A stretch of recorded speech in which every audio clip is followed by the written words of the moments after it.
season, sing, oh sing. Let every voice now sing. Sing, sing, oh sing, sing, oh sing. Rejoice this festive season. Sing, sing, oh sing, sing, oh sing and rejoice. Yuletide here, let all be glad. Gloria, Gloria. Come celebrate, let none be sad. Alleluia. Sing glad tidings, fill the hall. Gloria, Gloria. Christmas comes to one and all. Alleluia.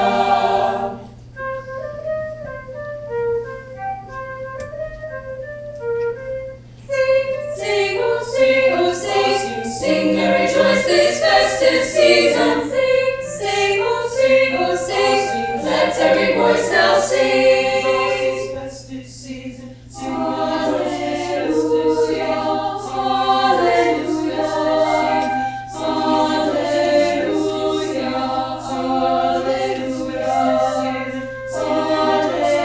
Alleluia, sing Alleluia, Alleluia, sing unto God. Sing, sing, oh sing, oh sing, sing and rejoice this festive season. Sing, sing, oh sing, oh sing, let every voice now sing.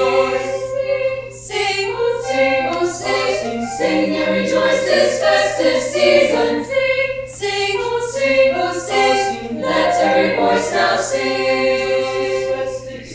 Sing and rejoice this festive season. Sing, sing, oh sing, oh sing, oh sing. Sing Noel.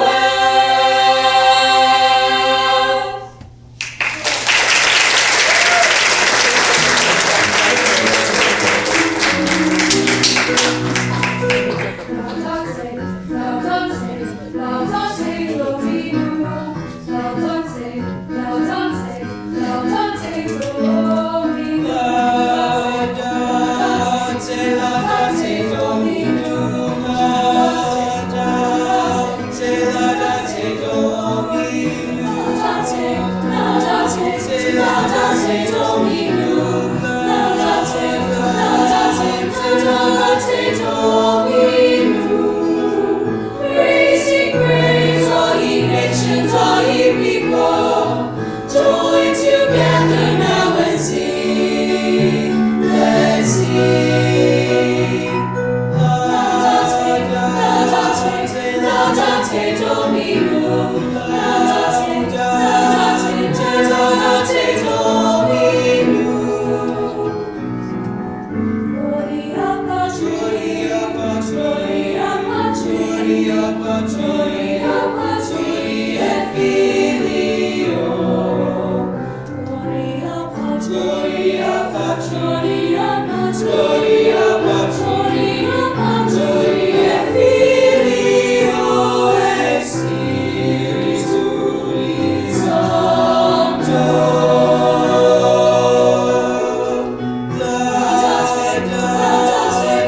Laudate Dominum, laudate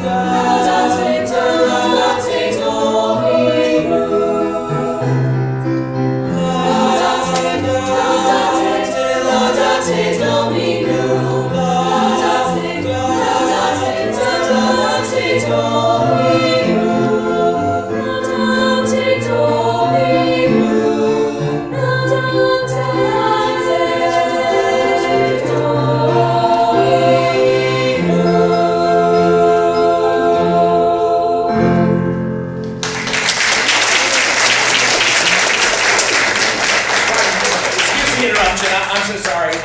I just want to let you know that our cast is running late. As you see, the Puddleton on Piddle players, all the way from England, may have been caught by Pirates on Black Creek, I'm not sure. But we will solve this. The show will go on. But I just wanted to alert you that we may have to do some recasting. So my English and theater students that have been here reading along 12th Night, so they prepare for tonight. I may need some of you to assist me later. Sorry for the interruption. But they're great, aren't they? They're great. Okay. Yeah. Let's have a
Sing for joy, all ye mighty nations. Sing for joy, make a glorious sound. Sing for joy, all ye mighty people. Join together as one. Alleluia. Sing for joy, alleluia. Sing for joy.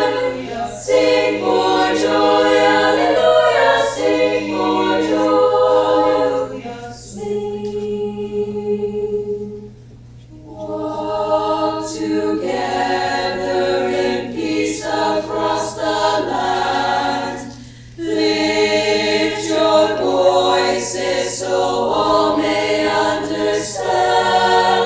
We shall live as one.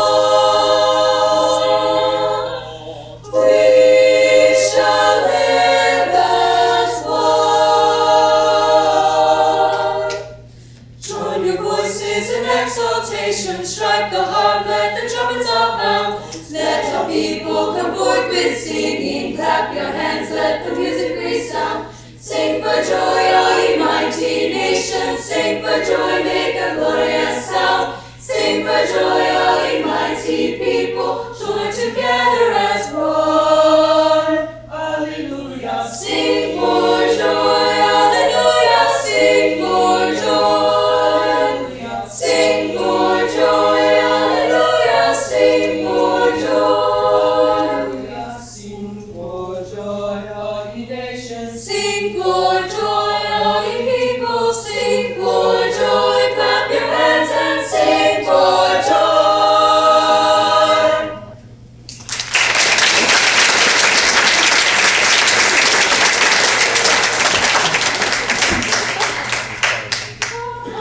Sweet silver bells, all sing a sleigh, go praise away. Christmas is here, bringing the cheer to young and old, meek and the bold. Ding dong, that is their song. With joyful ring, all caroling. One sings to hear, always like a cheer. Go everywhere, to make me hear.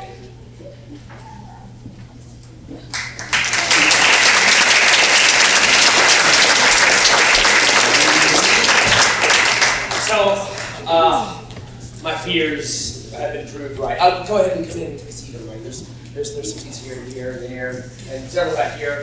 Go ahead. The Puddleton on Middle players, apparently their ship has been lost somewhere in Black Creek.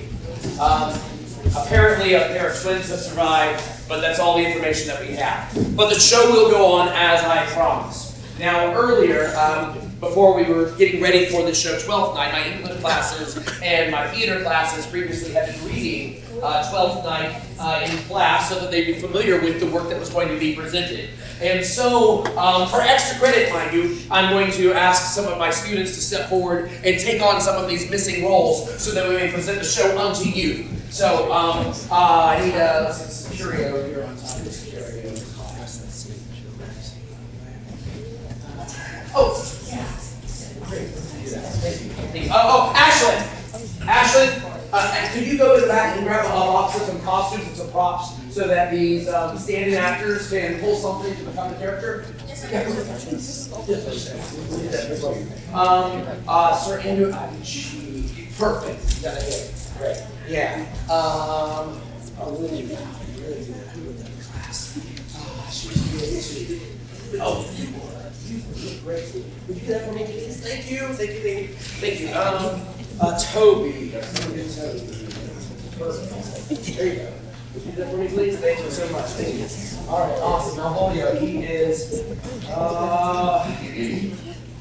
okay. You're in uniform and everything. No, yeah, and he's in uniform for the show. Absolutely. Let's see.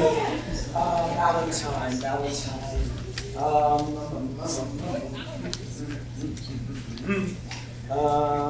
want to do it? Hang on there. I think I've got you in mind for another part. Okay, class. All right, Antonia. Oh, I'm sorry. Yeah, go just like the prop room back there and put something on, get ready right back there. Ashley can help too as soon as she gets back there. Let's see. Oh, perfect. Yes. Awesome. Yeah, absolutely. Let's see. Ooh, yeah. Oh, yes, dancer. Perfect. she moves well, right? Yeah. Someone regal. Someone regal. Oh God.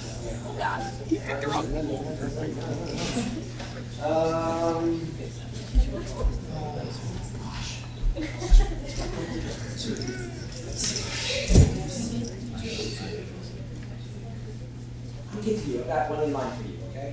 Oh! There you go. Perfect. Oh, Yeah. come on. Yeah, come on. Here. This is one of those. Baby eggs. That'd be baby eggs. Maria. You'd be great. Okay, I know you read this in class too, so you're familiar with this large part, the lady. Could you please read Viola? Oh gosh, and you also read at times Viola's twin Sebastian. Would you play both roles? Okay, that won't be confusing for you, will it? No. There you go. And the captain. So you wanted to do something? Great. Okay. So this is the captain. You go with Ashley, and she can help you to know what to do. All right. So as they prepare, we're gonna have Julian down here, Rodriguez, playing a couple more songs as they get into costume. I do want to recommend everybody goes ahead and turns down their volume on your cell phones, anything that might make any noise. Coming up, if you didn't notice it, on the back of your program, we're doing a play called Can here on December 3rd. It's a Thursday night, one night only, as we prepare that for competition on Saturday the 5th. And again, that precedes the chorus concert, which comes up on December 8th on Tuesday evening. So a lot of things going on with the arts here at Middleburg High School. We do appreciate you being here, and we'll have Julian take it away. Make sure that you share the refreshments. We'll take a 10-minute intermission in about an hour. All right? Thank you. We'll go on. I'm sure they'll do great. So at intermission, be sure to purchase a refreshment. Make sure your cell phones are off again. And without further ado, we proudly present Shakespeare's Twelfth Night.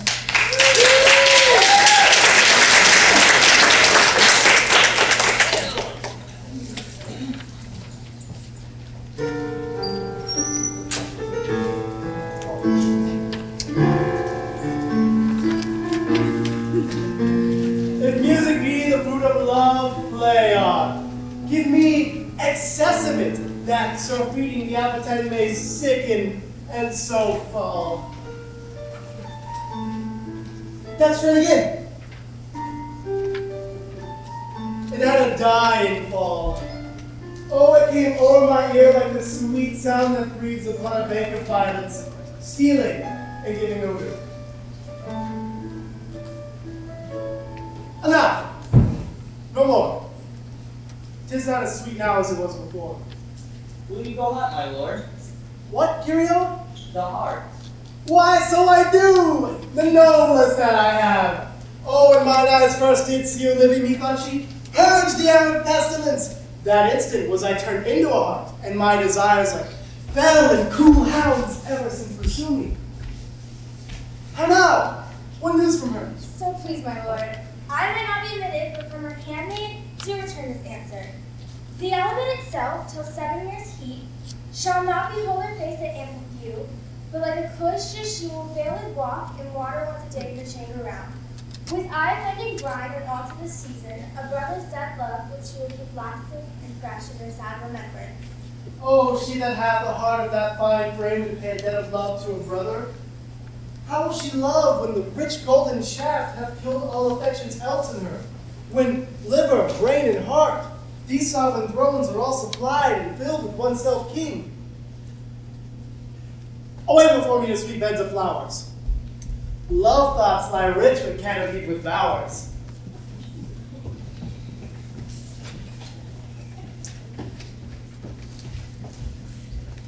What country, friends, is this? This is Illyria. And what should I do in Illyria?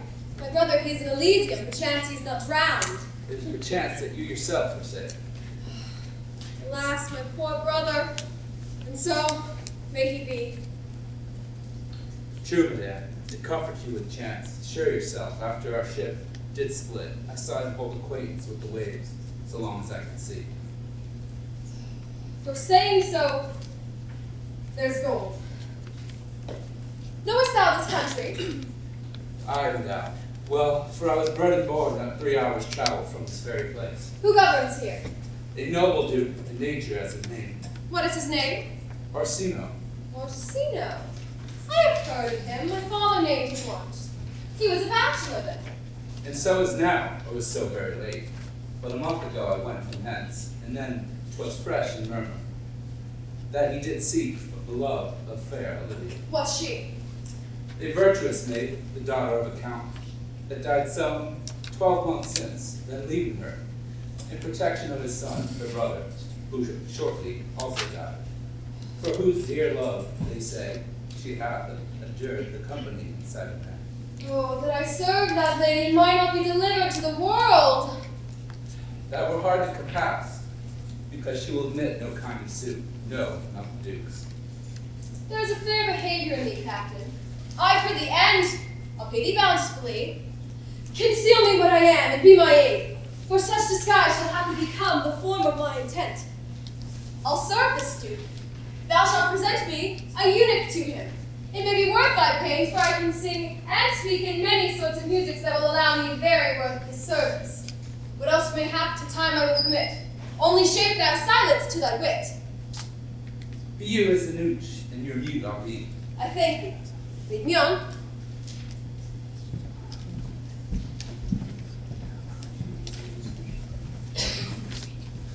What means my niece to take the death of her brother thus? I am sure cares an enemy alive. By my troth, Sir Toby, you must come in earlier o' nights. Your cousin, my lady, takes great exception to your ill hours, that quaffing and drinking will certainly undo you. I heard my lady talk of it yesterday, and of a foolish knight that you brought in one night here to be her wooer. Ooh, Sir Andrew Ducheek. Aye, he. Why, he has 3,000 ducats a year. He's a fool and a particle. Oh, aye, that you'll say so. He plays on the violent gambles and speaks 3 or 4 languages, word for word, without a book, and have all the good gifts of nature. He's a fool. He's a great quarreler, and 'tis thought among the prudent that he would quickly have the gift of a grave. By this hand, they are scoundrels and subtractors that say so of him. Who are they? They that add moreover, he's drunk nightly in your company. What drinking else to my niece? I'll drink to her as long as there is a passage in my throat and drinking will do. But which? Castilian of Volga. For here comes Sir Andrew, a Q-face. Sir Toby Belch. How now, Sir Toby Belch? Oh, sweet Sir Andrew. Bless you, fair shrew. And you too, sir. A cost, Sir Andrew. A cost. What's that? My niece's chambermaid. Good mistress, a cost. I desire better acquaintance. My name is Mary, sir. Good mistress, Mary, a cost. You mistake, knight. A cost is front. Board her. Ooh. Sail her. By my troth, I would not undertake her in this company as after doing of a cost. Fare you well, gentlemen. Oh, now, thou liest. A couple of canaries. When did I see thee so put down? Never in your life, I think, unless you see canary put me down. Methinks sometimes I have no more wit than a Christian or an ordinary man has. But I am a great eater of beef, and I believe that does harm to my wit.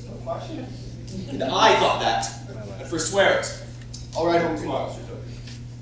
Pourquoi, my dear knight? Pourquoi? Do or not do? I would I had bestowed the time and tongue that I have in fencing, Dancing? Embarrassing! Oh, I will follow the arts!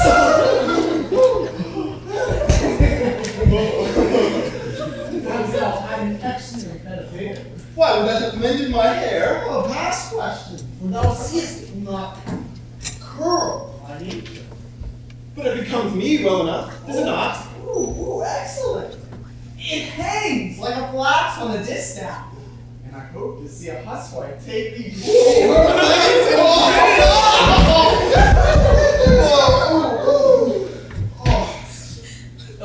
Faith, I'll home tomorrow, Sir Toby. Your niece shall not be seen, or if she be, it's 4 to 1. Shall none of me, the Count himself, here hard by woos her. Shall none of the count, I've heard her swear it, shall not match above her degree, neither in estate, years, nor wit. Tut! There's life in it, man! I'll stay a month longer. I'm a fellow of the strangest minds in the world, and I delight in masks and revels. Ooh. Sometimes all together. Art thou good at these, kickshaws, knight? As any man in Illyria, whatsoever he be under the degree of my betters, yet I shall not compare with an old man. What is thy excellence in the galliard, knight? Faith, I can cut a caper. You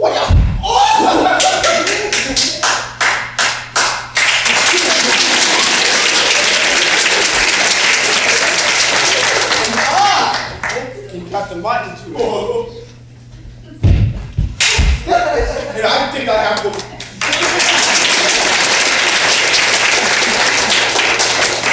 But the back trick, simply as strong as any man in Illyria.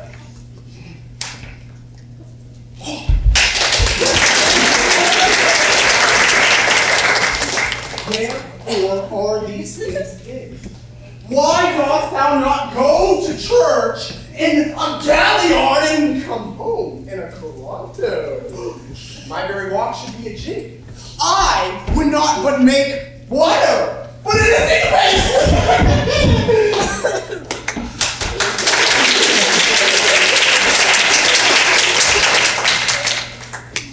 I think by the excellence constitution of thy language, it was formed under the star of the galliard. Aye, 'tis strong, and does indifferent well enough in a dun-colored stock. Shall we set about some rebels? What else? Were we not born under Taurus? Taurus, that's size and heart. No, sir, it's legs and thighs. Oh, Let me see thy caper!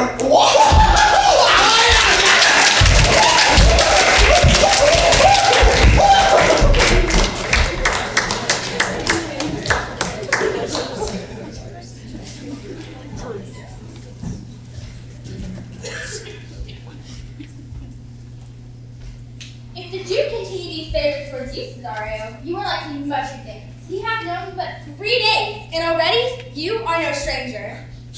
Here comes the Count. Who saw Cesario, huh? On your attendance, Lord, here. Stand your while aloof. Cesario, address thy gate unto. Be not denied access. Stand at her doors and tell them there thy fixed foot shall grow till thou have audience. Say I do speak with her, my lord.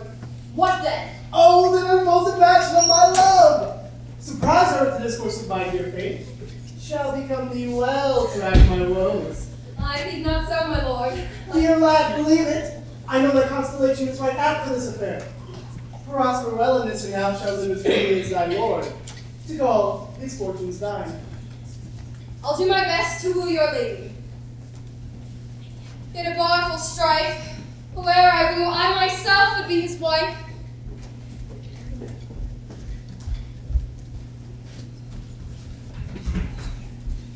Nay, either tell me where thou hast been, or I will not open my lips so wide as a bristle may enter in way of thy excuse. My lady will hang thee for thy absence. Let her hang me. Many a good hanging prevents a bad marriage, and for turning away, let summer bear it out. You are resolute, then? Not so neither, but I am resolved on 2 points. What? If one break, the other will hold, or if both break, your gaskins fall. Apt in good faith, very apt. Well, go thy way. If Sir Toby would leave drinking, thou art as witty a piece of thieves' flesh as any in Illyria. Peace, you rogue! No more of that. Here comes my lady. Make your excuse wisely. You were best. Wit, and it be thy wit, put me into good fooling. Those wits that think they have thee do very oft prove fools, and I that am sure I lack thee may ask for a wise man. For what say Panopolis? Better a witty fool than a foolish wit. God bless thee, lady. Take the fool away. Do you not hear, fellow? Take away the lady. Go to your dry fool, and I'll no more of you. Besides, you grow dishonest. 2 faults, Madonna, that drink and good counsel will amend. For give the dry fool drink, then is the fool not dry. Bid the dishonest man mend himself. If he can, he is no longer dishonest. If he cannot, let the botcher mend him. Sir, I bade them take away you. Misprison in the highest degree. Good Madonna, give me leave to prove you, the fool. Can you do it? Dexterously, good Madonna. Make your proof. Good Madonna, why mournest thou? Good fool for my brother's death. I believe his soul is to be in hell, Madonna. I know that his soul is in heaven, fool. The more fool, Madonna, to mourn for your brother's soul being in heaven. Take away the fool, gentlemen. What think you of this fool, Malvolio? Doth he not mend? I marvel your ladyship takes delight, Baron Rascal. Look you now, she's out of her guard already. Unless you laugh and minister occasion to her. You are sick of self-love, Malvolio, and taste for the distempered appetite. There is no slander in a loud fool, though he do nothing but rail, nor no railing in a no discreet man, though he do nothing but reproof. Now Mercury and do thee with leasing, for thou speakest well of fools. Oh, madam, there's at the gate a young gentleman much desires to speak with you. From the Count Orsino, is it? I know not, madam. 'Tis a fair young man, well attended. Who of my people hold him in delay? Sir Toby, madam, your kinsman. Fetch him off, I pray you. He speaks nothing but madman fly on him. Go you, Malvolio. If it be a suit for the Count, I am sick, or not at all what you will to dismiss it. Now do you see, sir, how your fooling grows old and people dislike it? Thou hast spoke for us, Madonna, as if thy eldest son should be a fool, who scolds your crown with brains for. Here he comes, one of your kin has a most weak kind honor. Thy kind honor hath drunk. What is here at the gate, cousin? A gentleman. A gentleman. What gentleman? 'Tis a gentle man. 'Tis a plague of these pickle heads.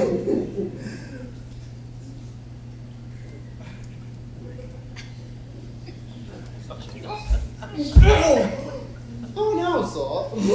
Good, Sir Toby. Cousin, how do you come so early by this lethargy? Lechery? I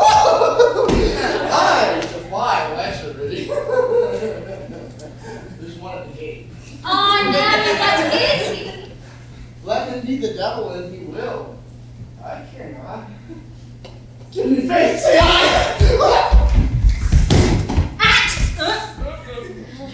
Well, it's all one.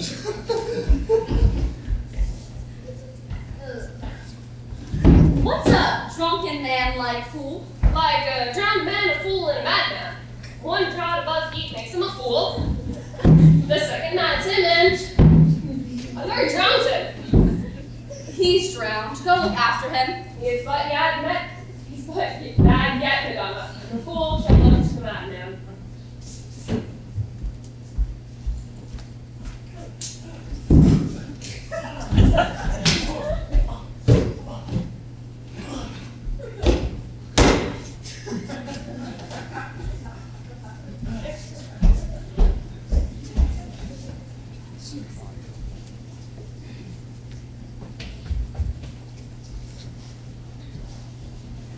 you like a young man who much desires to speak.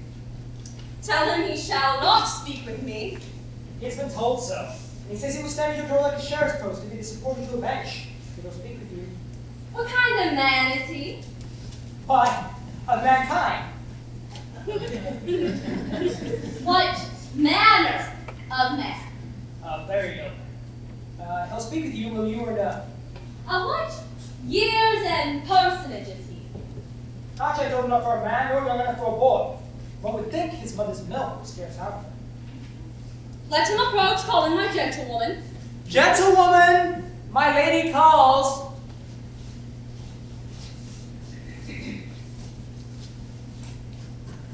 Give me my veil, come, throw it over my face. We will once more hear Orsino's emphasis.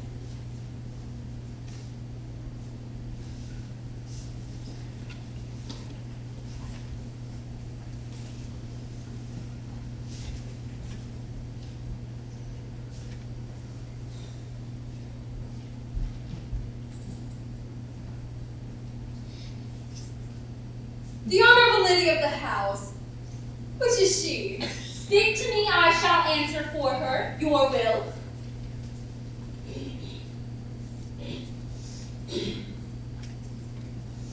Most radiant, exquisite, and unmatchable beauty! I pray you, if you be the lady of the house, tell me, for I never saw her. I would loathe to cast away my speech, for, besides it is excellently well penned, I have taken great pains to con it. Whence came you, sir? I can say little more than I have studied, and that question's out of my part. Good gentleman, if you be the lady, give me modest assurance that I may proceed with my speech. Are you a comedian? No, I found hard. And yet, with the very fangs of malice, I am not that which I play. Are you the lady of the house? If I do not usurp myself, I am. Most certain if you are she, you do usurp yourself. For what is yours to bestow is not yours to reserve. But this is for my commission. I shall arm with my speech in your honor, and then tell you the heart of my message. Come to what is important in it, I forgive you the praise. Alas, I have taken great pains to study it. 'Tis poetical. It is the more like to be feigned, I pray you keep it in. I heard you were rather saucy at my gates, and allowed your approach to wonder at you rather than to hear you. If you be not man, be gone. If you have reason, be brief. 'Tis not the time of noon with me to make one, and so skipping a dialogue. Will you hoist sail, sir? Here lies your way. No, good swabber. I am here to hum a little longer. Some mollification for your giant sweet lady. Tell me your mind. I am a messenger. Surely you have some hideous matter to deliver when the courtesy of it is so fearful. It alone concerns your ear. My words are full of peace's matter. Yet you began rudely. The rudeness that hath appeared in me I have learned from my entertainment. What I am and what I would are secret as maidenhead. To your ears, divinity. To any others, profanation. Give us the place alone. We will once more hear this divinity. Now, sir, what is your text? Most sweet lady. A comfortable doctrine, and much may be said of it. Where lies your text? In Orsino's bosom. In his bosom. In what chapter of his bosom? To answer by the method, in the first of his heart. I have read it, and it is heresy. Have you no more to say? Good madam, let me see your face. Have you any negotiation from your lord to negotiate with my face? You now are out of your text, but we will draw the curtain and show you the picture.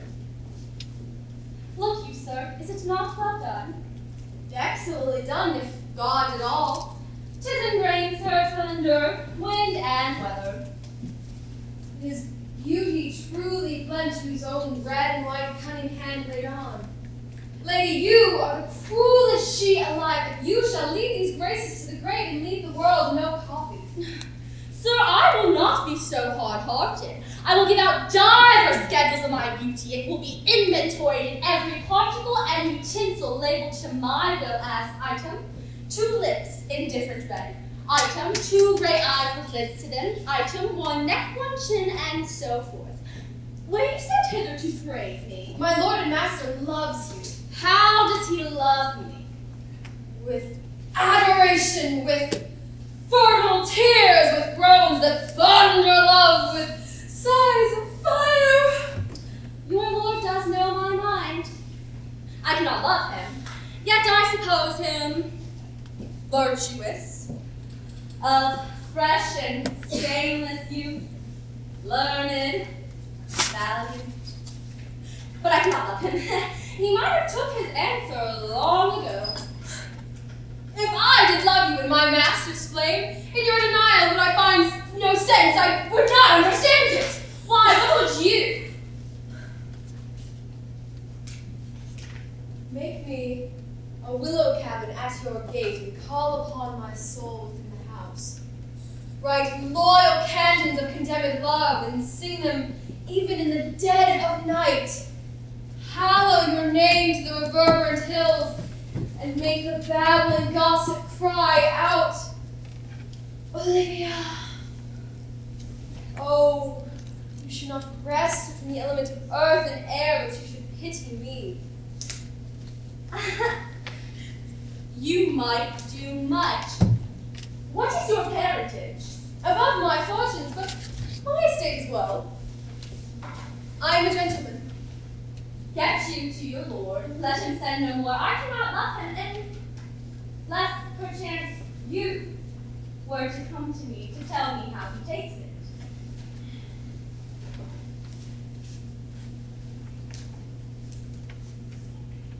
Farewell, fair cruelty.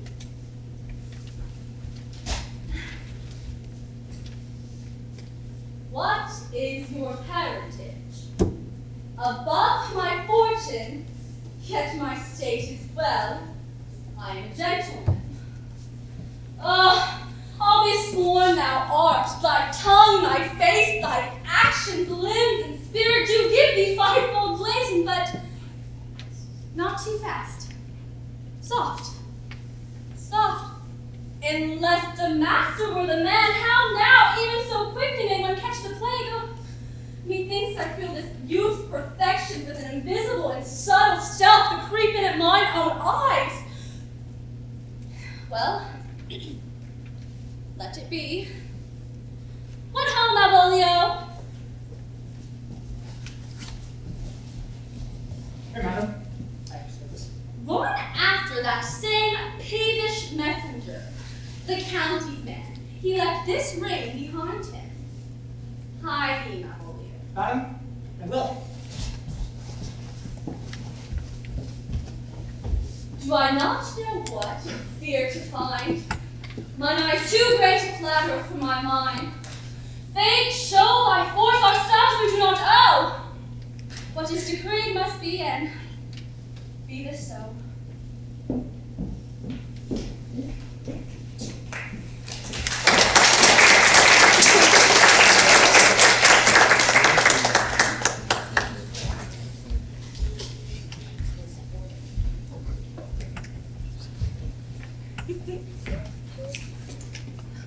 Will you stay no longer?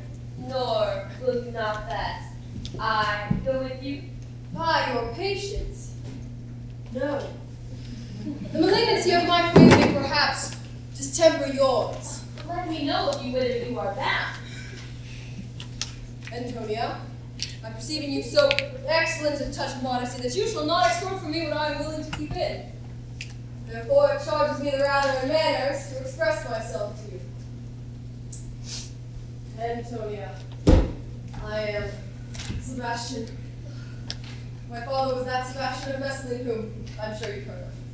He left behind him myself and a sister, both born in Noah. If the heavens had been so pleased, would we have ended? But you, sir, altered that. For some hour before you took me to the breach of the sea, was my sister drowned. Oh, alas the day! The lady, sir, though it was a much, she said she was much resembled me, was yet in many accounts beautiful. She bore a mind that envy could call but fair. She is drowned, sir, with salt water. But I think I drowned her remembrance again with more. Oh, pardon me, sir, your bad entertainment. Broken Antonia, forgive me your troubles. If you will not murder me for my love, let me be your servant. I am bound to the Count Orsino's court. Farewell. The gentleness of all the gods go with thee. I have many enemies in Orsino's court, else would I very shortly see thee there. But come what may, I do adore thee so.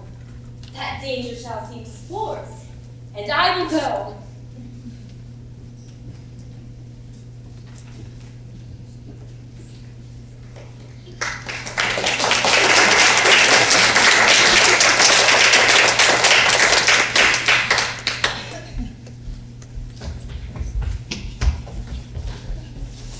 We're not you now with the Count Olivia. I have arrived hither. She returns this ring to you, sir. You might have saved me my pains to have taken it away yourself. She adds, moreover, that you be never so hard to come again, unless it be to report to the Lord's taking of this. Receive it so. She took the ring of me on none of it. Come, sir! You peevishly threw it at her. It's her will that it should be so returned. If it be worth stooping for, there it lie. If not, be it his that fight.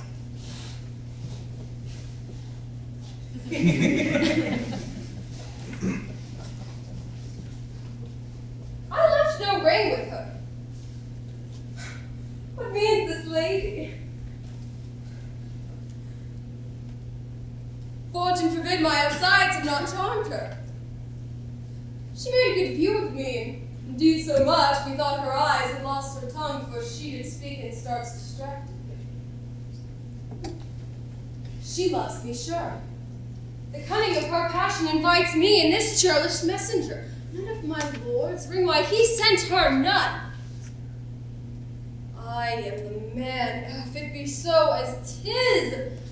Oh, disguise, I see thou art a wickedness wherein the pregnant enemy does much. How easy it is for the proper false in women's waxen hearts to set their form. Alas, our frailty is the cause, not we. For such as we are made of, such we be. Oh, how this badge.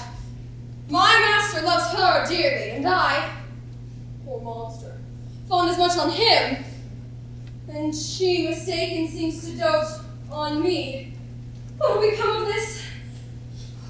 As I am man, my state is desperate for my master's love. As I am woman, alas, the day of fruitless sighs shall poor Olivia breathe. Oh, time, thou must untangle this knot, I. It is too hard a knot for me to untie.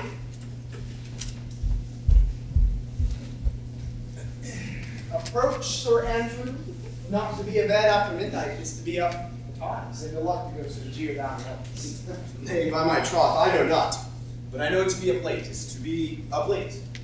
It is a false conclusion.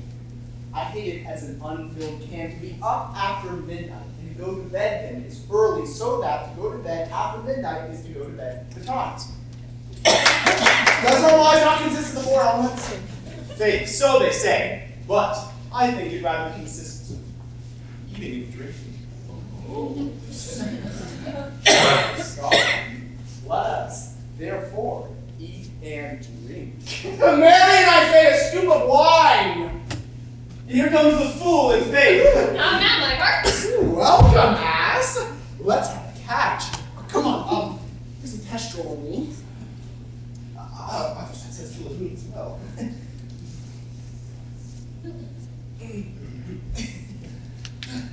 Would you have a love song or a song of good life? Love song, love song. Aye, aye, I care not for good life.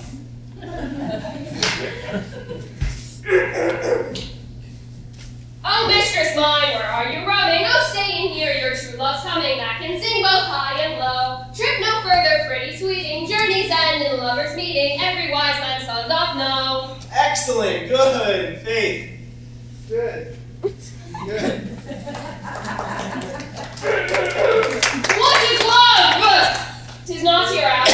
Present mirth hath present laughter. What's to come is still unsure. In delay there lies no plenty. Then come kiss me, sweet and 20. Youth's a stuff will not endure. A mellifluous voice.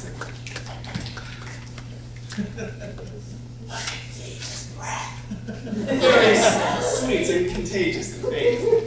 To hear by the lips, it is dulcet in contagion. Shall we make a welcome dance indeed?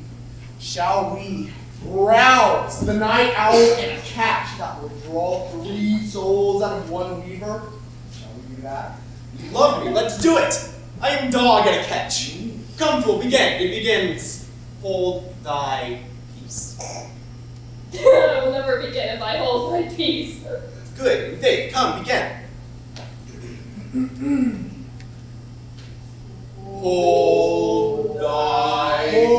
Hold thy peace. Hold my peace. Hold thy What ceremony do you keep here? Hold thy peace. If my lady had not called up her steward, Malvolio, and bid him turn you out of doors, never trust me.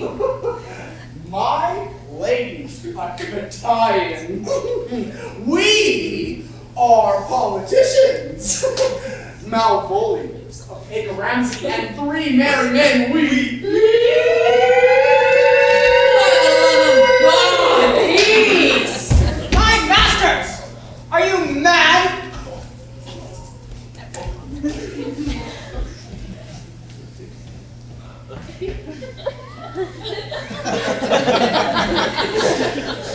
My masters, are you mad? Do you bring an ale house of my lady's house? Is there no special purpose? Place no time in you! We didn't keep time, sir. You're kidding! Sneak up. Ooh! Sir Toby, I must be round here. My lady bade me tell you that if you can separate yourself and your misdemeanors, you are welcome to the house. If not, and it would please you to take leave of her, she is very willing to bid you farewell. Farewell, my dear heart, since I must needs be gone. Nay, good Sir Toby, his eyes do show his days are almost done. Is it even so? Shall I bid him go? What if you do? Shall I bid him go and spare not? Oh, no, you dare not. I'm a teaser, July, a stoop of wine, Maria. If you promise to my lady's favor, and anything higher than contempt, you not could meet this uncivil rule, you shall know it by this hand. Go shake your ears. Write thee a challenge. Or I'll deliver thy invitation to him by word of mouth. Oh, sweet Sir Toby, be patient for tonight, for Monsieur Malvolio let him alone with me. Possess us, tell us something. Marry, sir, he is kind of a Puritan. Oh, if I thought that, I'd beat him like a dog. What? For being Puritan? Thy exquisite reason, your knight. I have no exquisite reason, but I have reason good enough. He is an affectioned ass. He thinks that all that look on him love him. And on advising him will I plan find notable cause to work. What wilt thou do? I will draw in his way some obscure epistles of love, where he shall find this letter, when he will most feelingly be personated. I can write very like my lady, your niece. We can hardly make distinction of our hands. I smell a device. I have it in my nose, too. She will think by the letters that thou wilt drop that they're from my niece, and that she's in love with him. I will drop you two, and let the fool make a third, where he shall find this letter. Observe his construction of it. For this night to bed, and dream on the event. Farewell. Good night, Penthesilea. For me, she's a good wench. She's a beagle true and bred. What of that? I was adored once too.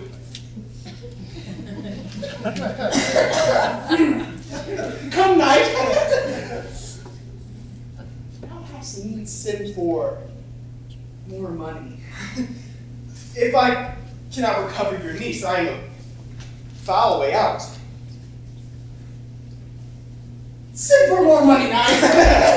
Come, it's too late to go to bed now. I'll burn some sack. Come night.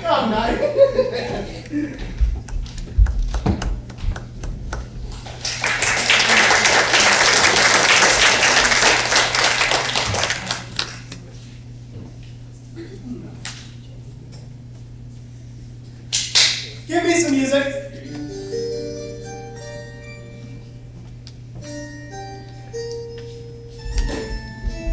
Now, good morrow, friends.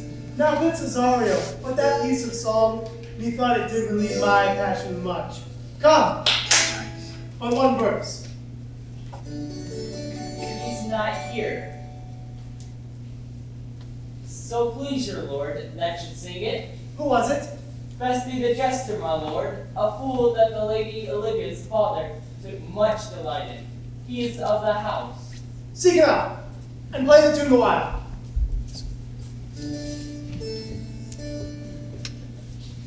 Come hither, boy. How dost thou like this tune? It gives a very echo to the seat where love is thrown. Thou dost speak masterly. My life upon it, young thou though art, thine eye hath stayed upon some favor that it loves, hath it not, boy? A little by your favor. What kind of woman is it? Of your complexion. Oh, she is not worth thee. What years in faith? About your years, my lord. Too old, by heaven! Let still a woman take it elder than herself. So sways she to him, so wears she in her husband's heart. For boy, however we do praise ourselves, our fancies are more giddy and unfirm than women's are. I think it well, my lord. Then let thy love be younger than thyself.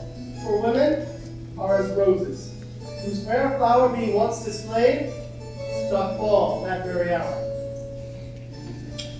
Alas, that they are so, to die even when they to perfection grow.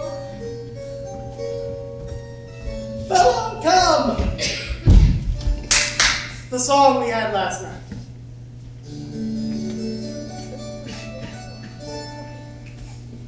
Are you ready, sir? Aye, prithee, sing. Come away, death, and inside Zapparis let me be laid. Fly away, breath, I am slain by a fair cruel maid. My shroud of white stuck on with you, oh, prepare it. My part of death no one so true did share it. Not a flower sweet on my black coffin let there be strown. Not a friend greet my poor corpse where my bones shall be thrown. A thousand sighs to save lay me, oh, where sad true lover never find my grave.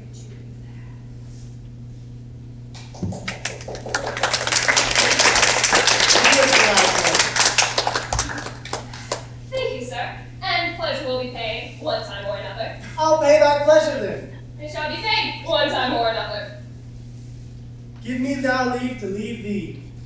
Now the melancholy God protect thee, and the tailor make thy doublet of changeable taffeta, for thy mind is a very opal. Farewell.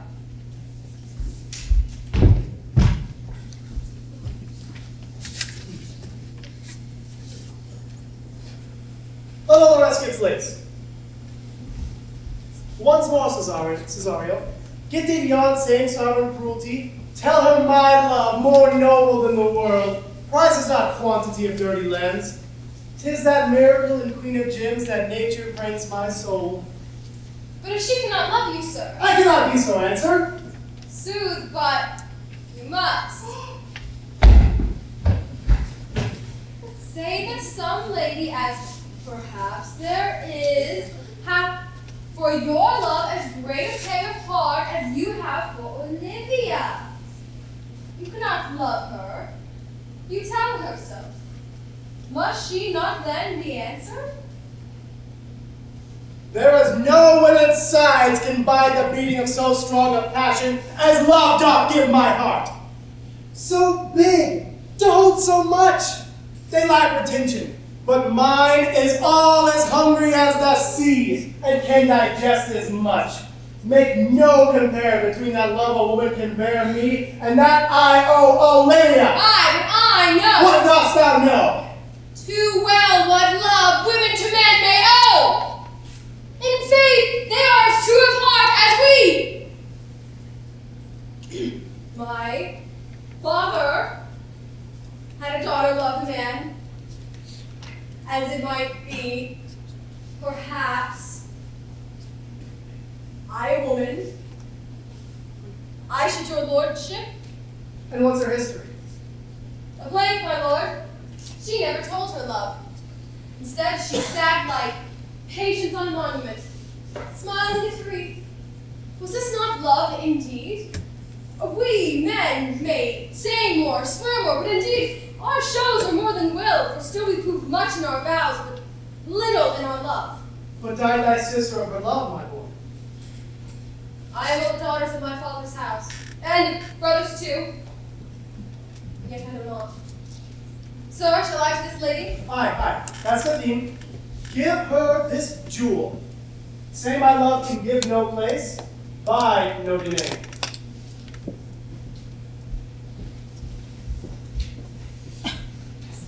On thy way, Signor Fabian.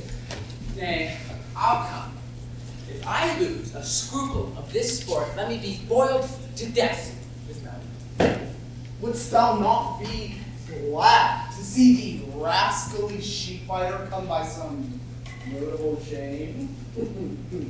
I would exult. You know he brought me out of figure with my lady about a bear mating here. And to have the bear again, we will anger him and pull him black and blue. Shall we not, sir? We do not. It is the pity of our lives. Here comes the little devil. Malvolio's coming down this walk. He's been yonder in the sun practicing behavior to his own shadow this half hour. Observe it for the love of mockery, for I know this letter will make a contemplative idiot of him. Close the name of testing. Lie down there. For here comes the trap that must be caught with the tickling.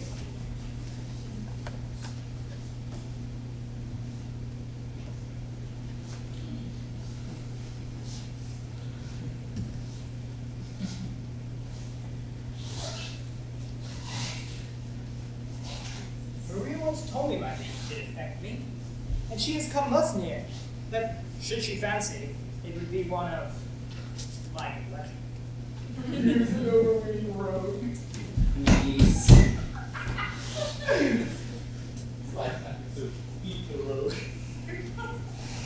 To be Count Malvolio.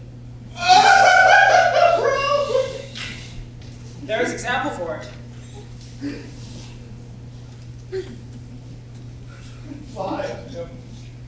Oh, please. Now he's deeply in. Look, all imagination blows him. Oh, having been 3 months married to her, sitting in my state. Oh, for a stone mallet, hit him in the eye. Calling my officers about me, telling them I know my place, as I would, they should do theirs, to ask for my kinsman, Toby. 7 of my people, when no meeting starts, said after, I frown and wind my watch, while play with my summer jewel. He frowns. He approaches, curtsies down to me. I extend my hand to him thus, saying, Cousin Toby, What? you must amend your drunkenness. Ouch! Scab! Being patient!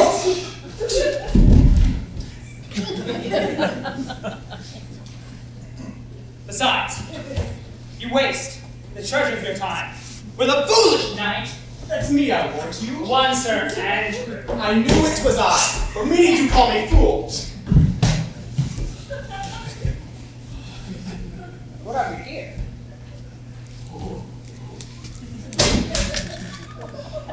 This be my lady's hand. To whom should this be? This with liver and all. I may command where I go, but silence like a Lucrece knife. With bloodless stroke, my heart doth gore. MOAI doth sway my life. A feisty marriage! Excellent work, say I.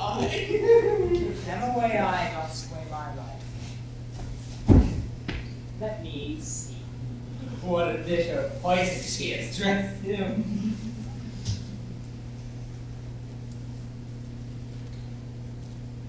I may command where I go. Why? She may command me. I serve her. She is my lady. If I can make that resemble something in myself. Solve it! MOAI.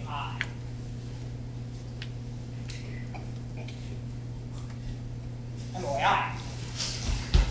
MOAI. Every one of these letters are in my name.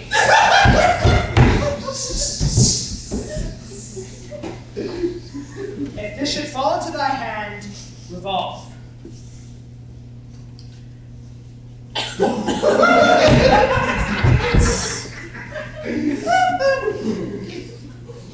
In my stars, I am above thee.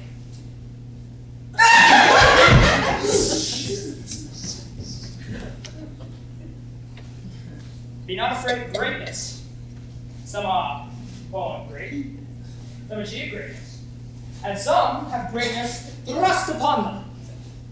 Be opposite with a kinsman and surly with servants. She thus advises thee, but decides for thee. Remember who commanded thy yellow stock, and wished to see thee cross-gartered. The fortune did unhappy. I will be proud. I will baffle Sir Toby. Every reason excites to this that my lady loves me. She did command my yellow stockings and legs. She did praise my legs being cross-gartered. Ah! I am happy. Here's yet a postscript. If thou could taste my love, let it appear in thy smiling.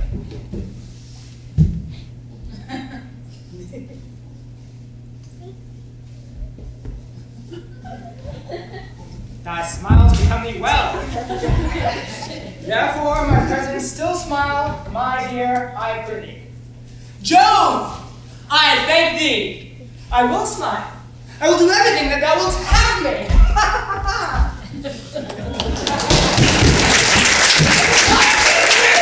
Wait for his divine, so can I too.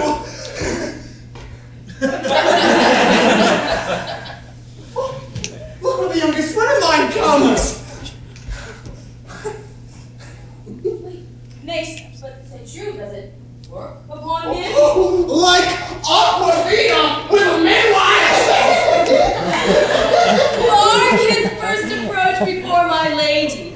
He will come to her in yellow stockings, and 'tis a color she abhors, and cross-gartered, a fashion she detests, and he will smile upon her, which will but turn him into a notable contempt.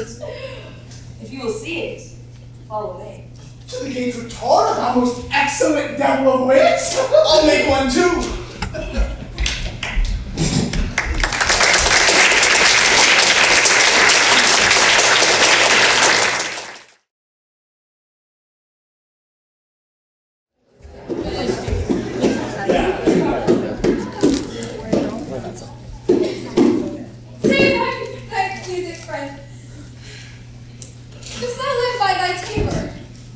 No, sir. I live by the church. Art thou a churchman? No such matter, sir. I do live by the church, or I do live at my house, and my house doth stand next to the church. So thou mayest say that the king lies by a beggar, for beggar dwells near him. Or thy tabor stands by the church stands by the tabor? You have said, sir, to see this age, a sentence is but a gerald glove to a good wit. How quickly the wrong side may be turned outward. Nay, that's certain. Art thou not the Lady Olivia's fool? No such matter, sir. The Lady Olivia has no folly. She will keep no fool, sir, till she be married. I saw thee late at the Count of Rossino's. Foolery, sir, does walk about the earth like the sun. It shines everywhere. I would be sorry, sir, but the fool should be as oft with your master as with my mistress. I thought I saw your wisdom there. Nay, now pass upon me. I'll no more with you. Paul, there's expenses for you. Now, Joe, send thee a beard. By my troth, I'll tell thee I'm almost sick for one, although I would not have a grow upon my chin. Oh, is no lady within? My lady is within, sir. I will come to them once you come. Who you are and what you are out of my welkin. I might say element, but the word is unworn.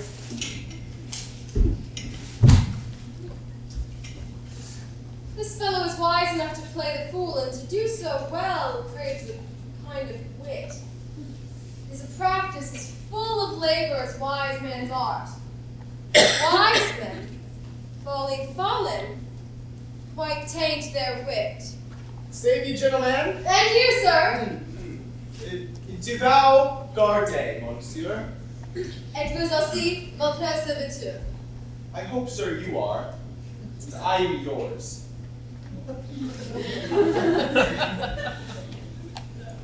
Do you encounter the house? My niece is desirous you should enter if your trade be to her. I am bound to your niece, sir. I mean, she is the least of my void.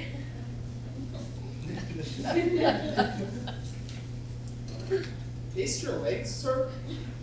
Put them to motion. My legs do better understand me than I you by bidding me taste my legs. I mean to go, sir, to enter. I shall answer you with gate and entrance. If we are prevented. Most excellent, accomplished lady, the heavens rain odors upon you. That you's a rare courtier. Rain, odors. Well, Let the garden door be shut and leave me to my hearing.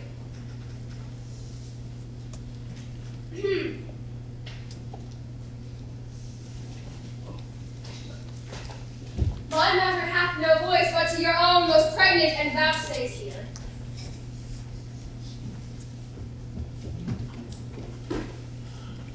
Give me your hand, sir. My duty, madam, and most humble service.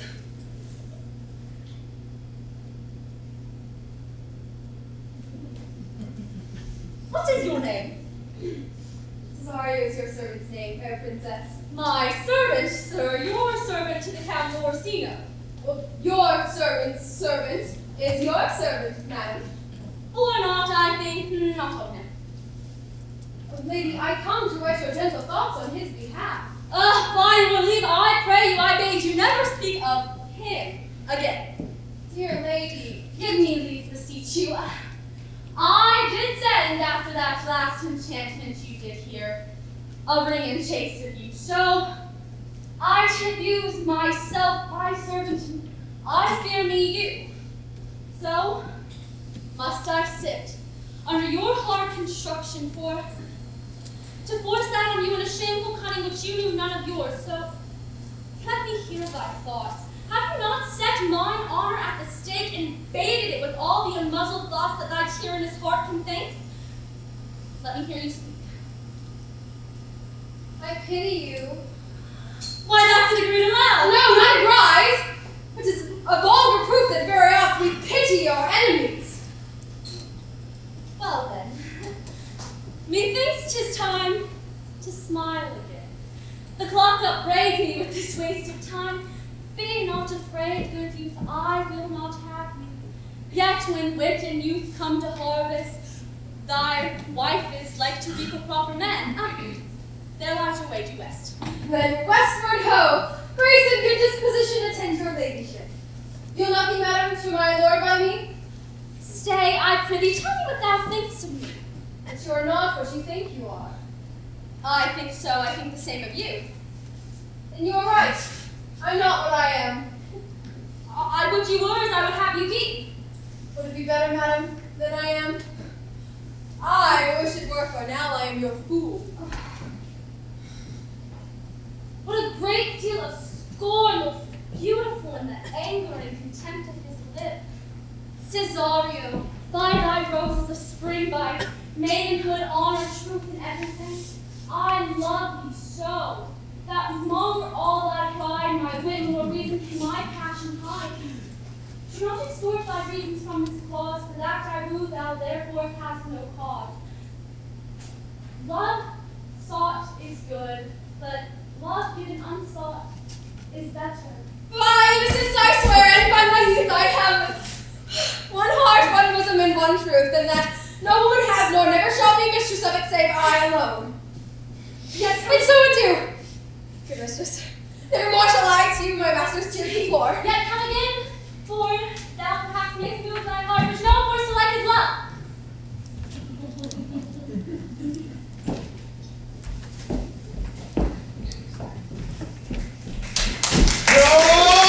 I will not stay a jot longer! Thy reason, dear Venom, give thy reason! You must needs yield your reason, Sir. Mary, I saw your niece do more favors for the Count Servingman than she ever did bestow upon me. I saw it in the orchard. Tell me, did she see thee, the wild old boy? As that? Plain as I see you now. This is a great argument of love in her toward you. Slut, will you make an ass of me? I will prove it legitimate, sir, upon the oaths of judgment and reason. And they have been grand jurymen since before Noah was a sailor. She did show favor to you in your sight only to exasperate them, to awake your dormouse power, to put fire in your heart and brimstone in your liver. You should have accosted her. You should have banged the youth of his office. Build me thy fortunes upon the basis of valor. Challenge the Count's youth to fight. Hurt him in 11 places. My meat shall be known, and assure thyself. There is no love broker in the world that can more prevail in man's condemnation with woman than report of valor. There is no way but this, sir. Will either of you bear me a challenge to him? Go. Write it in a martial hand. Be brief. Let there be gall in thy ink, though thou write with a goose pin, no matter. About it.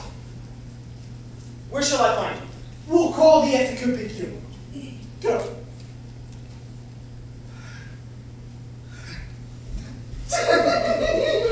We have a rare letter from him, but you'll not listen. Never trust me then. And by all means, stir on to the youth to an answer. Look, where the youngest women of Mars. If you desire the spleen and will laugh yourselves into stitches, follow me. He's in yellow stockings. And cross guard. He does obey every point in the letter that I dropped to portray him thus. He does smile his face into more lines than is in the new map of the augmentation of the Indies. You can hardly forbear her seeing a thing as tis. I know my lady will strike him. And if she do, he'll smile and take it for great favor. Come, bring us where he is!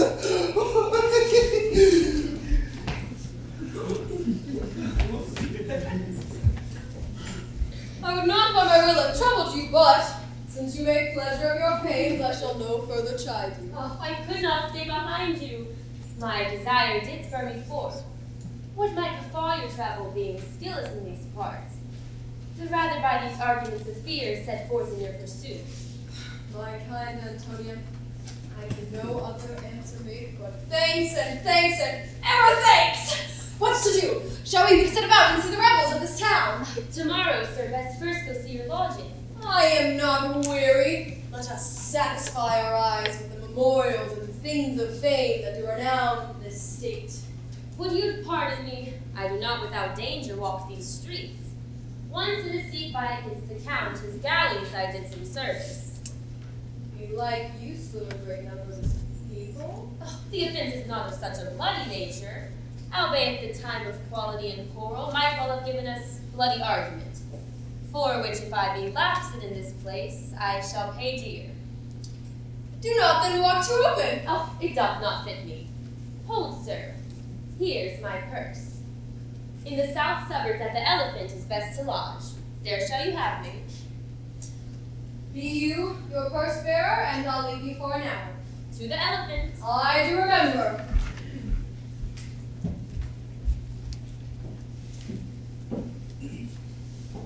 I have sent after him. He says he'll come. What feasted him, what bestowed upon him? Youth is more often bought than begged or borrowed. I speak too loud. Where is Malvolio? He is sad and civil and suits well for a servant of my fortunes. Where is Malvolio? He's coming, madam, but in very strange manner. Why? What is the matter? Does he rave? No, madam, he does nothing but smile. Your ladyship were best to have some guard about you as you come, for sure the man is tainted in wits. Go call him hither. I am as mad as he is, sad and merry madness equal be.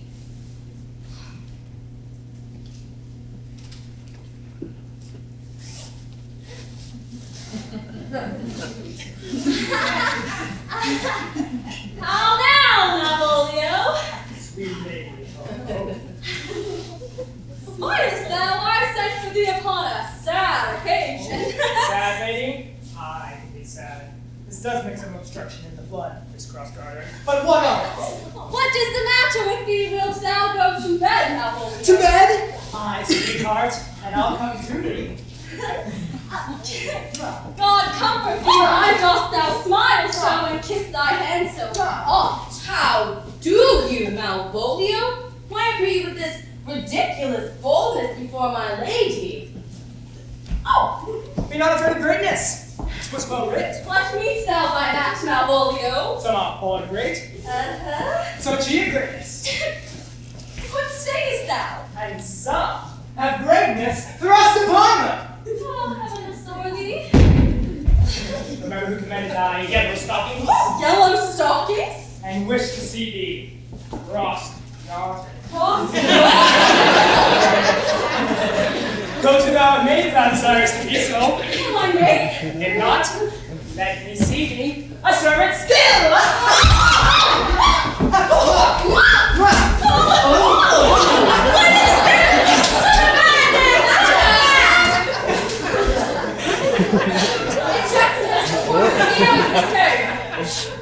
I can hardly shoot back. He is hesitant to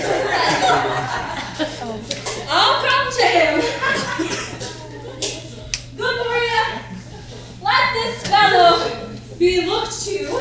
Where is my cousin Toby? Let my people have special care of him. Oh,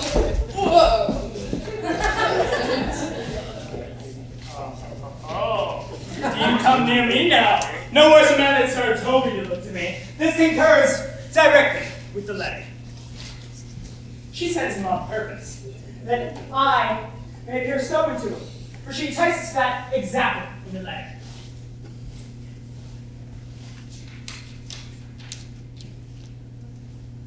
The opposite with a kinsman, surly with servants. And when she went away now, fellow, not by my degree, not by my name, but fellow. Nothing that can be can come between me and the full prospect of my hopes. Which way is he in the name of sanctity? If all the devils of hell be drawn in little, and Legion himself possessed him. Yet I'll speak to him. Here he is. How is it with you, sir? How is it with you, man? Go off. I discard you. Let me alone with my private. Go off. Well, the fiend speaks. Good Sir Toby, my lady prays you to have a chair. Does she so? Go to! Peace! He must feel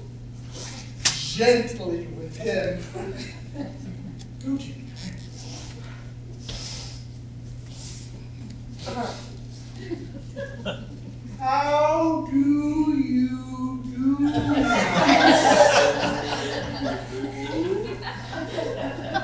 How is it with you? How dost thou?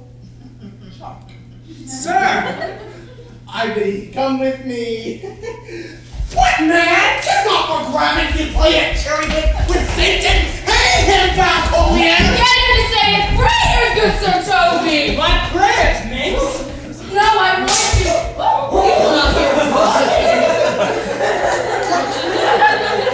Go hang yourselves! Oh! You are idle, shallow mates. You are not my element.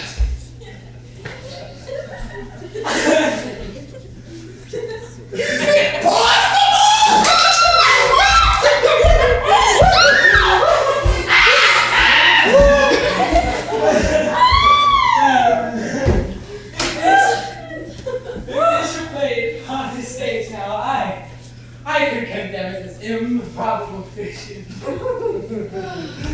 Nay, pursue him now, lest the device take air and taint.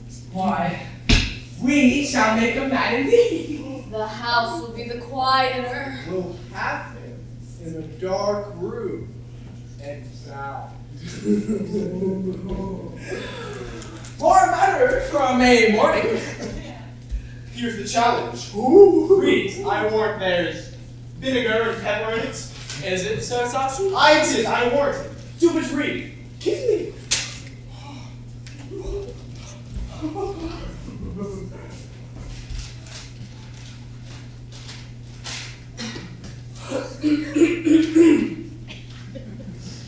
You, whatsoever thou art but a scurvy fellow. Good. Valiant. Wonder not, nor admire not in thy mind why I do call thee so, for I will show no reason for it. Goodness, that keeps you from the blow of law. Thou comest to the lady Olivia, and in my sight she uses thee kindly. But thou liest in thy throat. That is not the matter I challenged thee for. Very brief and exceedingly senseless. Fare thee well, and God have mercy upon one of our souls.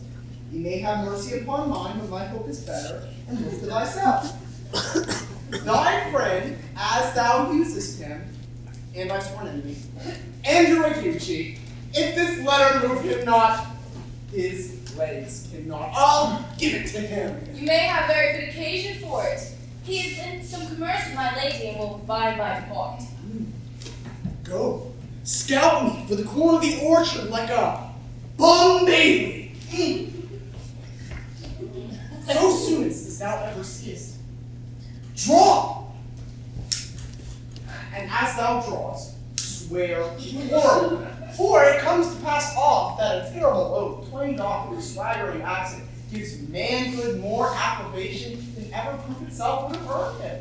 Away, nay, let me alone for swearing. Ooh.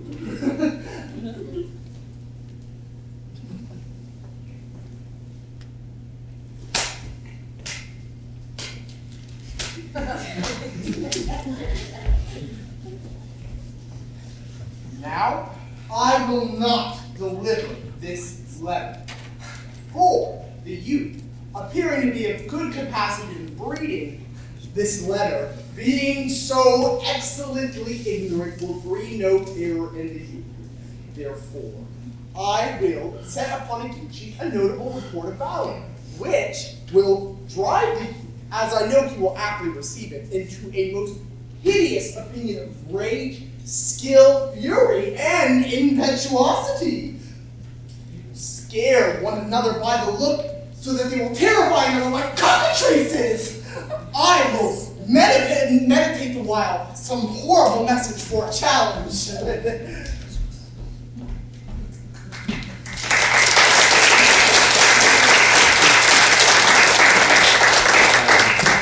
I have said too much unto a heart of stone, and laid my honor unchary on it. There's something in me that proves my fault, but such a potent and headstrong fault that it but mocks reproof. The same passion that your behavior bears was on my master's grief. Here, where does this jewel for me? Refuse it not, it hath no tongue to vex you, and I beseech you come again tomorrow. What shall you ask of me that I'll deny, that honor asking may give? Nothing but this, your true love for my master. How of mine honor may I give him that which I have given to you? I will acquit you. Well, come again tomorrow. Fare thee well. A fiend like thee might bear my soul in hell. Save you, gentleman? And you, sir. That defense thou hast, take me to it. For the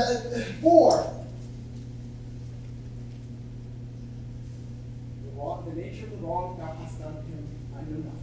But thy incept, full of despite, bloody as the hunter, attends thee at your orchard inn.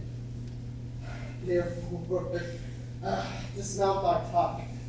Be ere in preparation, for thy assailant is quick, skillful, and deadly.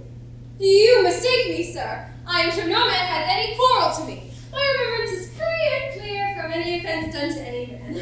You'll find it otherwise, I assure you. Therefore, if you hold your life at any price, to take you to your God, for your office in heaven has within him what youth, strength, skill, and manhood can furnish withal. I pray you, sir, what is he? He is a knight, dubbed with unhatched rapier and uncarpet consideration. But he is a devil in private brawl. I will return once again into the house and desire some conduct of the lady. I am no fighter. I have heard of some kind of men that quarrel purposely on others just to taste their valor. We like it as a man of that quirk. Sir, no. His innovation derives itself out of a very competent injury. Therefore, get you on and give him his desire. Therefore, on or strip your starve by your sword, starve naked, or forswear the warp metal about you. This is as uncivil as strange. I beseech you, do me this courteous office as to know of the knight what my offense is to him. It is something of my negligence and nothing of my purpose. I will do so.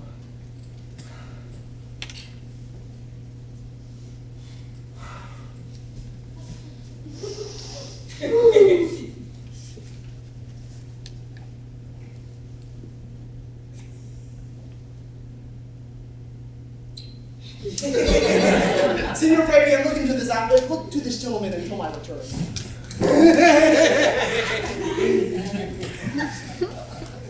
I pray you, sir, do you know of this matter? I know the knight is incessant against you. I beseech you, what manner of man is he? He is the most skillful, bloody, and fatal opposite you could possibly have found in any part of Illyria. Will you walk towards him? I will make your peace with him if I can. Oh, I shall be much bound to you for it. I am one that would much rather walk with Sir Priest than Sir Knight. I care little who knows of my metal. Why, man, he's a very devil! I have passed with him, rapier, scabbard, and all, and he gives me the stuck in with such a mortal motion that it is inevitable. Pox on it. I'll not meddle with him. Aye, but he will not now be pacified. Fabian can scarce hold him yonder. Let the matter slip. I'll give him my horse. Pray Capilet.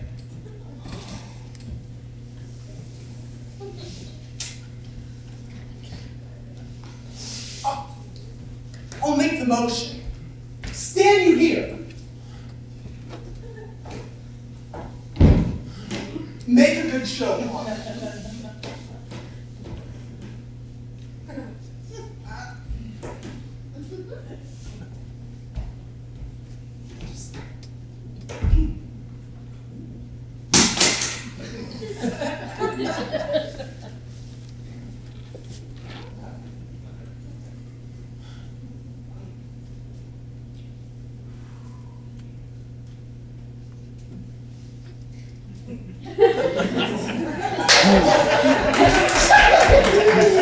It's about the condition of souls, Mary. I'll ride your horse as well as I ride you.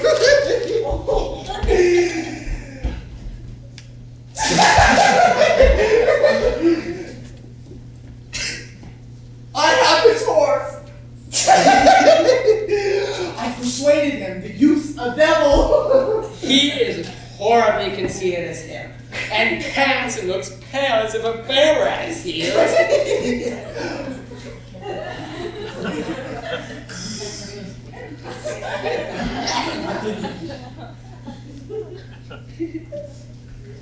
There's no remedy, sir. He will fight with you for oath's sake. Mary, he hath better be thought about his quarrel, and he protests. Will not hurt you. Oh, pray God defend me. A little thing would make me tell them what I lack of a man. Give ground if you see him furious. Come, Sir Andrew. There's no remedy. He will fight. He will have one bout with you for honor's sake, but he has assured me, as he is a gentleman and a soldier, will not hurt you. Pray God to keep his oath. I do assure you, it is against my will.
What's that to us? The time goes on. Away! Thou hast, Sebastian, done good feature shame. Come, come, sir.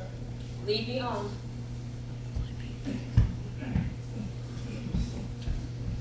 Come, knight. Come, take me. We just want a couple or two or most in saws. He named Sebastian. Oh, if it proved true, tempest or kind, and salt waves fresh in love. Come, let's see the event. Hi, dear lady, money will be nothing yet. Woo!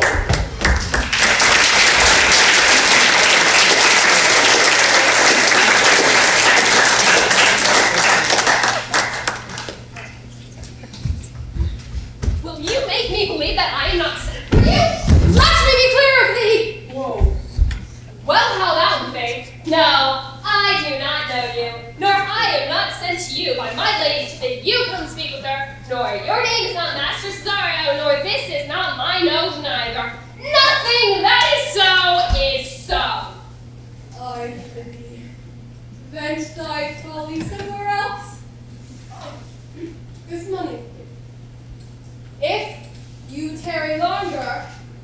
make thee worse pagan.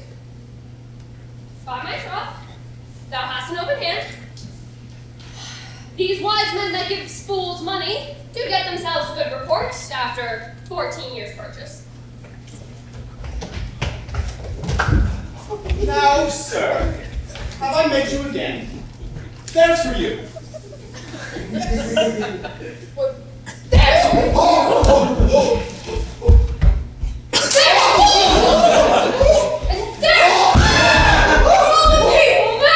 Put up your sword, or I will throw your dagger over the house! This will I tell my lady straight. I do not need some of your cook for 2 pence. Good sir, hold! Nay, let him alone. Let go thy hand. I will not let go. Come, my young soldier, put up your iron.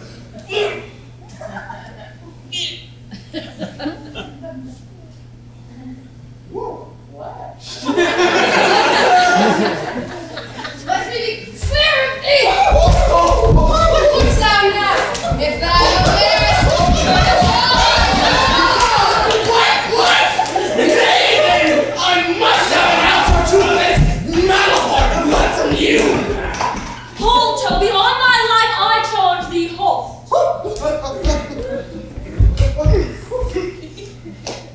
Will it ever be thus, ungracious wretch? Be not offended, dear Cesario. Rude bidding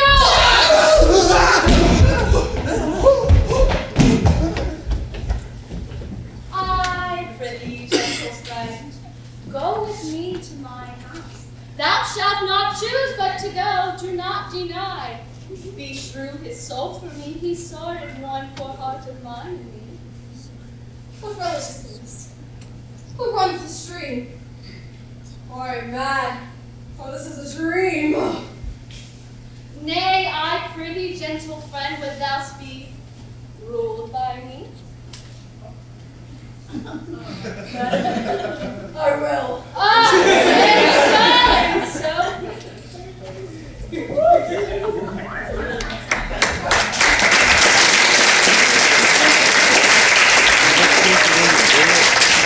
May I prithee put on this gown and this beard, make it believe thou art Sir Toby's curate.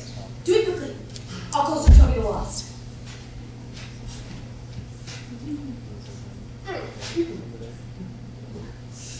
Well, I'll put it on, and I will dissemble myself in it. And what I will be the first to dissemble himself in such a gown. The competitors enter. Jove, bless thee, Master Parson. Bonus to you, Sir Toby.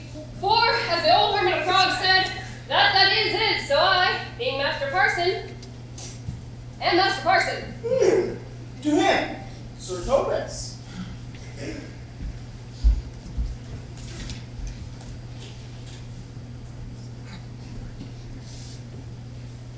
What ho, I say, peace in this prison! Hey, as well. A good name. Who calls there? Sir Tobis, the curate, who comes to visit Malvolio, the lunatic. Sir Tobis, good Sir Tobis, go to my lady. Out, hyperbolic fiend, how vexest thou this man? Talkest thou nothing but of ladies? Well said, Master Parson. Sir Tobis, never was a man thus wronged. Good Sir Tobis, do not think I am mad. They have made me in this hideous darkness. Fie, that is honest Satan! I call thee by the most modest terms, for I am one of those gentle ones that will use the devil himself in courtesy. Sayest thou that house is dark? As hell, Sir Tobis. Why, it hath bay windows as transparent as barricados. I am not mad. I say to you, this house is dark. Madman, thou errest. I say there is no darkness but ignorance. I say this house is as dark as ignorance. I am no more mad than you are. Fare thee well. Remain thou still in darkness. Sir Tobis! Sir Tobis! My most exquisite Sir Tobis! Hey, I am all for waters. Thou mightest have done this without thy gown and beard. He sees thee not. I would we were well rid of this knavery, for I am so far in offense with my niece that I cannot pursue with any safety this swarthy upshot.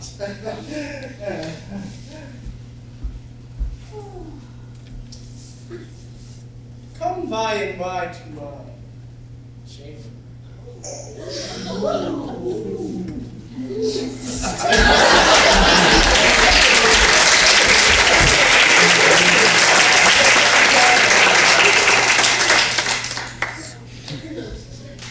Hey, Robin, jolly Robin, tell me how thy lady dies. Fool! My lady is unkind, she loves another. Good fool. Hold me to a candle, a pen, an ink, and paper. Master Malvolio? Aye, good fool. Alas, sir, how fell you beside your 5 wits? Fool! There was never a man so notoriously abused. I am as well at my wits as thou art, fool. Advise you what you say. The minister is here. Malvolio, Malvolio, thy wits the heaven restore, leave thy burden pebble pebble. Sir Tobus? Maintain no words with him, good fellow. Who, I, sir? Not I, sir. God bless thee, Sir Topus. Mary, amen. I will, sir, I will. Fool! Fool, I say! Alas, sir, be patient. Good fool. Help me to some light and some paper, and convey what I will send down to my lady. It shall avenge thee more than ever the bearing of my lady did. I will help you to it. But tell me true, are you not mad indeed, or do you but counterfeit? Believe me, I am not. I tell thee true. Nay, I'll never believe a madman till I see his brains. I will help you to pen and paper and ink and light. Fool, I'll require it in the highest degree. I prithee, be gone. I am gone, sir, and anon, sir.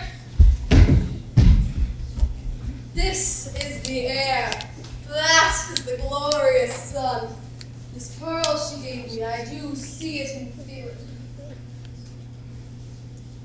But there's something in it that is deceivable. But here comes the lady. Blame not this haste of mine. If you mean well, now go with me and this holy man into the chantry line. He shall conceal it whiles you are willing, it shall come to note. What time will be according to my birth keep? What do you say? I'll go with this good man, and having sworn true, ever shall be true.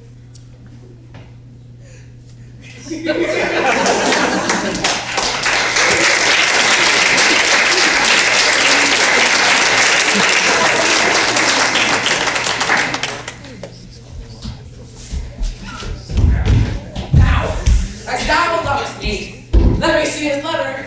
Good, Master Fabian, grant me another request. Anything. Do not desire to see this letter. Belong you to the Lady Olivia, friends? Aye, sir, we are some for trappings. I know thee well. How dost thou, my good fellow? Truly, sir, the better for my foes and the worse for my friends. Just the contrary. The better for thy friends. No, sir, the worse. How can that be? Marry, sir, they praise me and make an ass of me.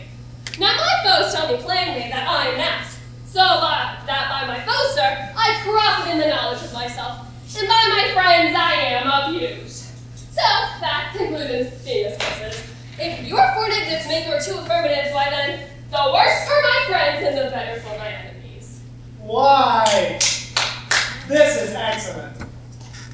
If you will bring your lady along with you, let her know how to speak with her, it may await my bounty further. Marry, sir, lullaby to your bounty till I come again. Nope. Here comes the woman, sir, that did rescue me. That face of hers I do remember well. What's the matter? Orsino, this is that Antonia that took the Phoenix, and this is she that did the Tiger's board. In private rabble did we apprehend her. She did me kindness, or drew on my side, but in conclusion put strange speech upon me. And I know not what 'twas, but distraction. Notable pirate, thou saltwater thief, what foolish boldness brought thee to their mercies? Orsino, noble sir, Antonia never yet was thief or pirate, that most ingrateful boy there by your side. From the rude seas enraged and foamy mouth did I redeem not half an hour before. How can this be? When came she to this town? Today, my lord. Here comes the Countess. Not heaven walks the earth. But for thee, fellow, thy words are madness. Take her aside. Cesario, you do not keep promise with me. Madam? Gracious Olivia. What do you say, Cesario? Good, my lord. My lord would speak, my dear passions. If it be aught to the old tune, my lord, it be as fat and fulsome to mine ear as howling after music. Still so cool. Still so constant, my lord.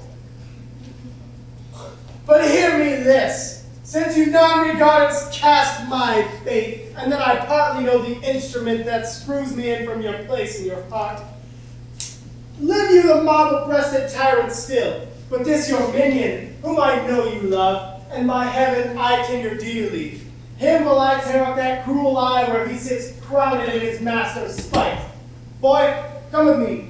My thoughts are ripe in mischief. And I, most jocund, apt, and willing, after you to do rest 1,000 deaths would die. Where goes Cesario?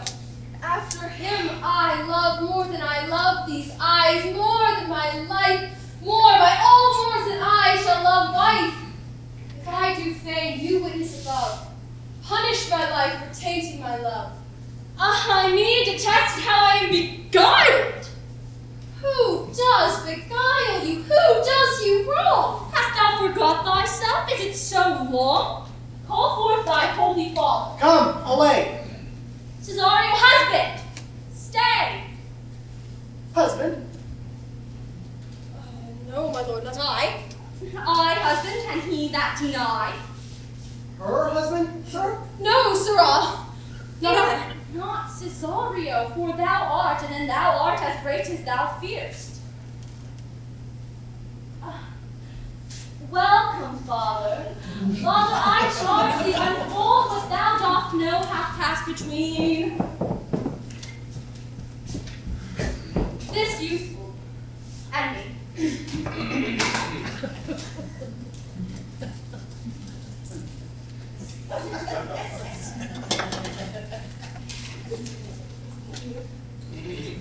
A contract of eternal bond, confirmed by mutual joinder of your hands, attested by the holy close of lips, strengthened interchangement of your rings, and all this ceremony of this compact.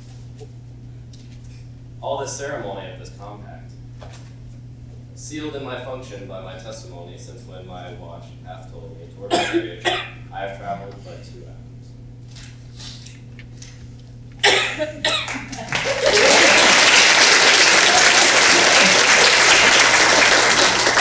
Oh, thou dissembling cub!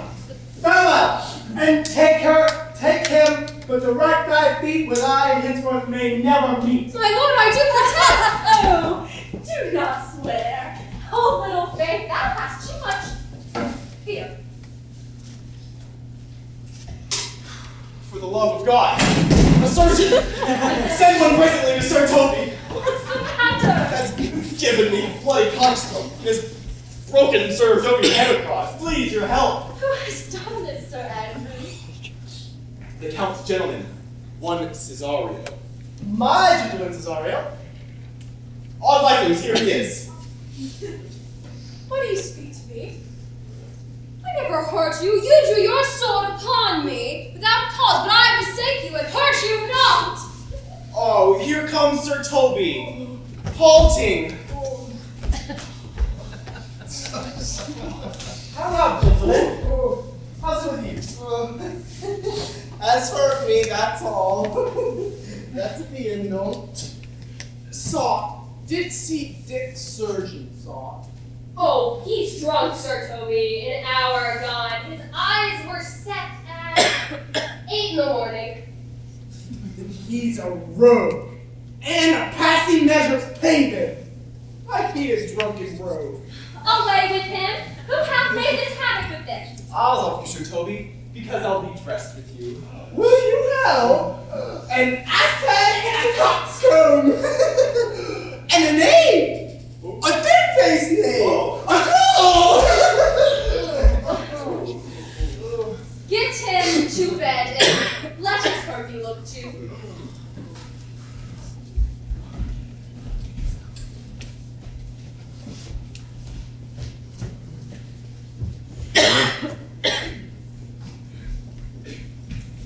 I am sorry, madam, I have hurt your kinsman. One face, one voice, one habit, and two persons. A natural perspective that isn't his hat. Antonia, oh my dear Antonia, how have the hours racked and tortured me since I lost thee? Sebastian, are you? Do I stand there? I never had a brother. Of charity, what kin are you to me? What countryman, what name, what parentage? Of Messily. My Sebastian was my father. Such a Sebastian was my brother, too. Were you a woman, I should my tears let fall upon your cheek and say, thrice welcome, drowned Viola. My father had a mole upon his brow, and so had mine, and died that day when Viola reached 13 years. Oh, that record is live in my soul. I am Viola, which to confirm, I'll bring you to a captain in this town, where lie my maiden weeds. All the occurrence of my fortune since hath been between this lady and this lord. So comes it, lady, you have been mistook. You would have been contracted to a maid. Boy, thou hast said to me 1,000 times that never shouldst love woman like to me. All those sayings I shall overswear and swear as true in soul as in heart. Give me thy hand, and let me see me in thy woman's weeds. The captain that did first bring me on shore hath my maiden's garments. He, upon some action, is now in durance in Malvolio suite, a gentleman and follower of my ladies. He shall enlarge him. Fetch Malvolio hither, I hear. Poor gentleman, he is much distracted. How does he, sirrah? Truly, madam, he holds Beelzebub at the staves, and as well as a man in his case may do, has here writ a letter to you. Read you, sirrah.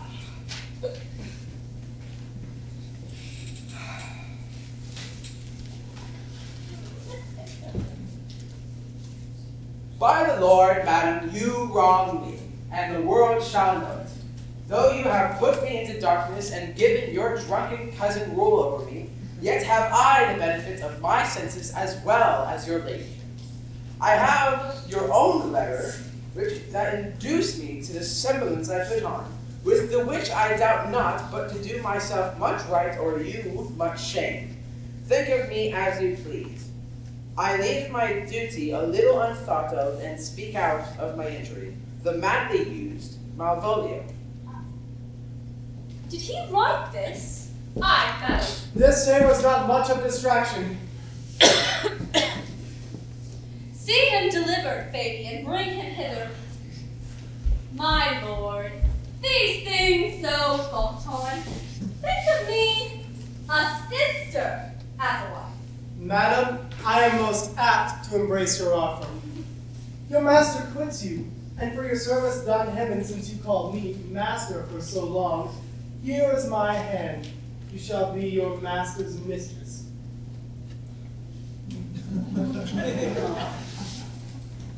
Is this the madman? I, my lord, the same. How now, Malvolio? Madam, you have done me wrong.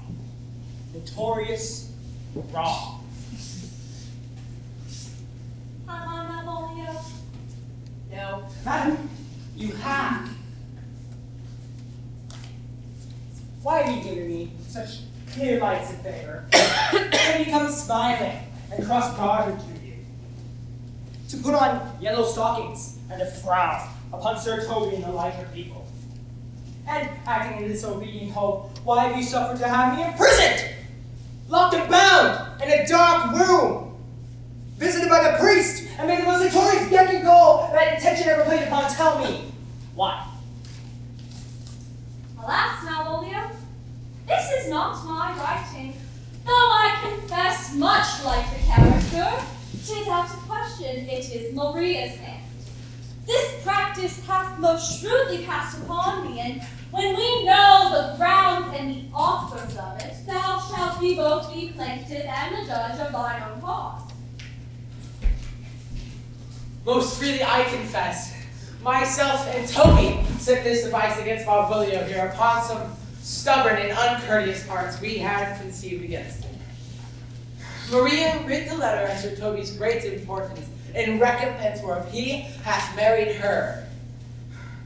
How the sportful malice it was followed, make fuck on laughter than revenge, if that the injuries be justly weighed that have on both sides passed. Alas, poor fool, how they have baffled thee.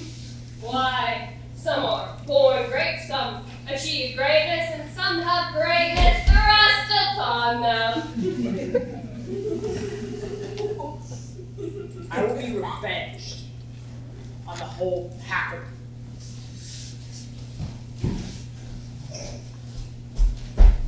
He hath been most notoriously abused. Pursue him and entreat peace. He hath not told us of the captain yet. When that is known and golden time convinced, a solemn combination shall be made of our souls. Meanwhile, sweet sister, we will not part from hints. Cesario, come. For so you shall be while you are man, but when you are seen other habits, Orsino's fancy's wife.